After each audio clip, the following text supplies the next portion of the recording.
Hi everybody. Tia and I decided that it would be a good idea to tell you her story. Because her story is one that is kind of sad, but then happy again. And this story also says how Tia went from almost dying to this beautiful creature you now see in front of you. Okay, I'm sorry I called you a creature. This beautiful dog. You're welcome. Okay, so Tia came to me in a different sort of way. Yes, I'm going to tell your story. It's okay. How about you sit right here and listen, okay?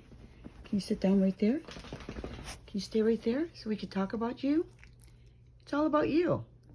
Okay, so I was out walking in an RV resort where I used to live, and a friend of mine tracked me down. And at the time, I had my dog Sandy in her little purple stroller, and my friend flagged me down from her golf cart to tell me that she was... Yes, I know your story is, but let me tell it, okay? I won't forget. I won't forget to give Ray and Donna an honorable mention. But you got to settle down so I could tell this. Okay, so I'm going to continue while she carries on her silliness. So, she told me about this dog that she was fostering, and the dog reminded her so much of my dog Sandy, who was a fur Chihuahua mix. She's a very quiet, mellow dog.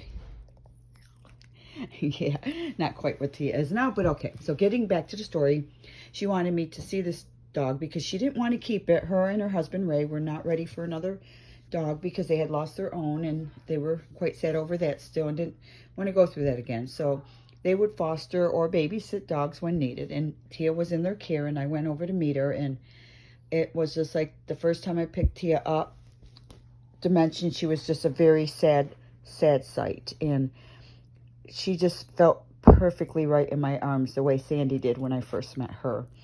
And I just knew right away I was going to have a connection with this dog. And so Tia was very, very dirty, almost filthy, even though she had just had a bath by a groomer. So this is what her story is. She was living with her first mommy. Her first human mommy was a nurse and got Tia, even though she worked... Yes, I know, you miss her. So even though she was a nurse, she got Tia, and she worked these really long shifts. She also was an alcoholic, and for some reason decided to shut herself inside her fifth wheel with Tia. Not feeding Tia, not taking Tia out to the bathroom. Literally, she was dying in her home, and Tia was dying with her because she was being severely neglected. So when the family of this lady decided that they hadn't heard from her in a while and were concerned, they had the local police officers go and do a wellness check on her. And when they got there, they could hear her inside. They could hear the dog whining, but they had to break down the door to get in. And when they did, they realized how sick and almost dying the woman was.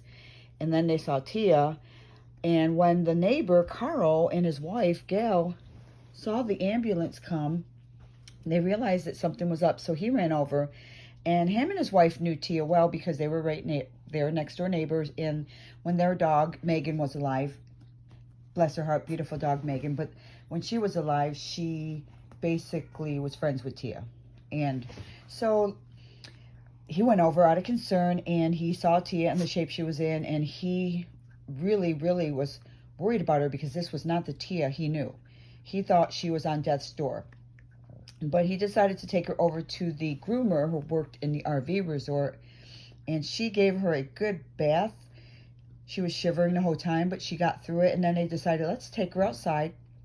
And when she got in the grass, it was like as if she never knew grass before, and she started running around in circles and rolling in the grass, and Carl knew that there was hope for her, so he went ahead and found someone to foster her and spoke to the lady's family, Tia's original owner's family, and said, hey, so what do you want us to do about this dog? And they said, well, if it's in bad shape, have it put down, but if it's not, try to find a home for her, because they didn't think she was going to be coming back out of the hospital anytime soon or be in any condition to take care of Tia. And let's not forget that she wasn't taking care of Tia to begin with. So anyway, so I went and met Tia, knew that she was going to be mine. I did wind up having to convince my very narcissistic husband at the time to let me, almost begging him. But when he said yes, it was as if, like, I was so happy to have her and I knew I could get her back to health. And it was a little bit of a rocky road, honestly, because when she first started eating, she would eat so fast that she would puke up everything she ate. Yes, you did. And it was sad because she was so dirty. We didn't even know what color she was, and she was so thin, and all these little things that would happen. But I just kept at it, kept taking her out, got her trained. The pooping in the house did take quite a while, I gotta admit, and I tried quite a few things till I finally found the right thing, and now that has ceased to exist. And here we are, about how many years later now, Tia? A little over 2 years later, and she's still doing well, and she is a happy dog. She is fully healthy with shots, and if you see her scratching, don't worry, no fleas. She's just gets into things and rolls around in this crazy fur that she has. Gets all kinds of stuff stuck in it. Yes, we're talking about you. So, well, that's pretty much Tia's story. I know it was a long video, and I thank you all for listening and helping to support my channel. Tia, I think, is just the most unique dog I've ever met, and I love her antics, and I love that she saved me after I got divorced from my narcissistic husband. She was just a warm body next to me at night, and I don't know how many nights I spent crying in her fur until I healed also. So, like I tell people, I saved Tia, and then she saved me. Didn't you, girl? Didn't you save your mommy, huh? Yeah. And you love me, don't you? Yeah, you love me. Oh, yes, and I love you, and your sister loves you, and we're just a happy family now. Yes. Thank you, everyone, for listening. Tia's getting a little antsy. I think she wants something, maybe that thing that starts with a T and ends with a T. So I really appreciate you supporting our channel. Bye. Say bye, Tia. Say bye. No? Okay, there she goes. Bye, everybody. Yes, she's happy that you listen. She's happy if you share us. And she wants to get a treat. Later, everybody.